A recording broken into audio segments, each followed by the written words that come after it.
Sabi ko na nga ba, ikaw na naman yung boss eh. Ba't nandito ka? Dahil ng pasok at apat na araw na pahinga ay naisipan kong umuwi na aming probinsya upang magpahinga.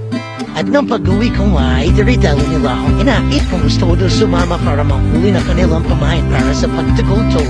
Ito nga pala yung hipong suwahi sa inyo kung tawagin pero sa amin dito tinatawag namin itong pasayan. May plano rin kasi kami buwas ng umagang mamiwas kaya sumama na rin ako para manghuli ng pamahin. At napakilala ko nga sa inyo aking mga kasama ito na una. Boss! Ikaw na naman? Makes my heart beat.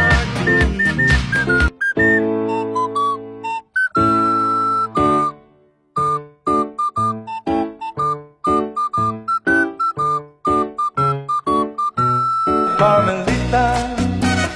Nandito po kami ngayon sa aming bayan ng Atimonan, na kung saan ay napapalibutan kami ng dagat at bundok.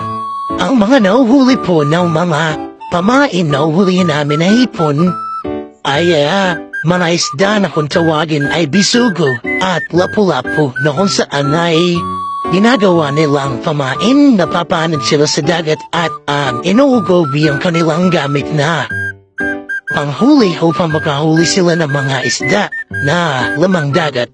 At sa ganun ay pwede nila may binta o may ulam. At sa ganung bagay ay likas na yaman ng aming bayan na kung saan ay karaniwang hanap buhay ng mga tao dito sa amin. Nung ako'y bata pa ay lagi rin akong isinasama ng aking ama na mangisda sa dagat. At pag kaming nahuli ay dali-dali ko itong ibinibinta sa lugar ng 50 pesos ang kalahating kilong isda at 100 pesos naman sa 1 kilong isda padahan nitong inilalaho. Pagkatapos namin manghuli ng pamain ay agad na rin naman kaming umuwi dahil may mga kanya-kanya pa kaming mga gagawin. Kaya kung makikita nyo ay pauwi na kami at may napasalubong kaming pauwi na rin galing sa dagat. At pag-uwi ko nga ng bahay ay nandun na nga ang aking panganay na kapatid at ginagawa niya na nga ako ng panghuli ng hipong hubat. Ito naman yung mga sipitana na mahuhuli sa mga sapa. At ang kanyang ginagawa ngayon ay parang salapang kung tawagin sa amin. Ito ay itsurang tinidor at ipapakita ko sa inyo mamaya. Ito ang kinagamit namin na panghuli sa mga hipong gubat na mga sipitan na gumagatin kami ng ilaw at gabi namin ito hinuhuli. Ito nga po pala ang aking kapatid na napakasipag at mapagmahal sa kanyang anak at sa pamilya lalo na sa amin. At ito po ang kanyang ginawa na parang tinidor pero ang tawag sa amin ito ay salapang. Ay putang ina, pumitik, sayang. Sipit lang ang nadalaw.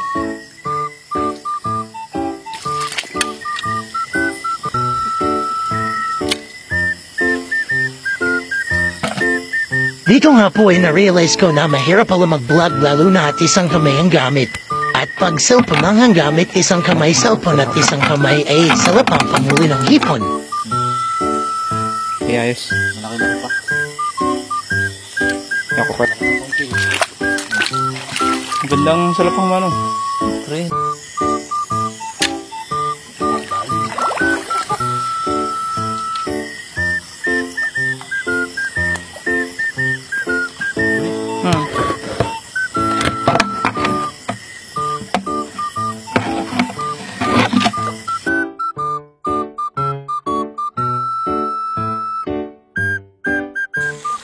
Hindi na yan.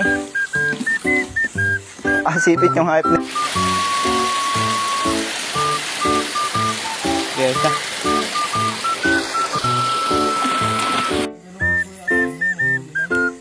sa Takatalina.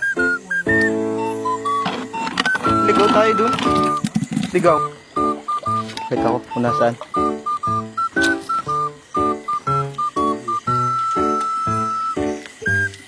Bagat lang yun. Bista ko na lang tinusok yun. Ay, putangin na naninipit tayo. Ano yung huli?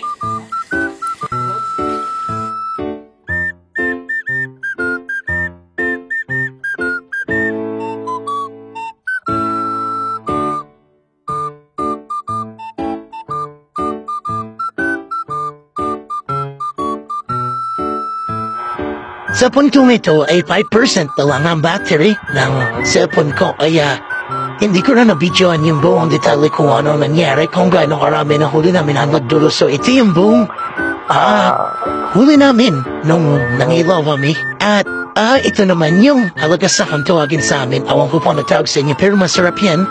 Ang ginawa namin luto ay pinais na nilahopat ng kinayot or yung medyo gango na niyog. So, salamat sa panonood hanggang sa muli.